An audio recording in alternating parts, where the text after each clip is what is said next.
आज के दिन का हीरो बल्लेबाज। इंडिया के होम ग्राउंड में 1,25,000 करावट को खामोश करवाने वाला दलेर बल्लेबाज।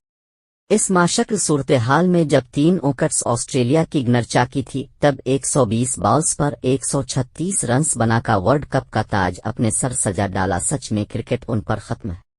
एक जामला इस हीरो के नाम।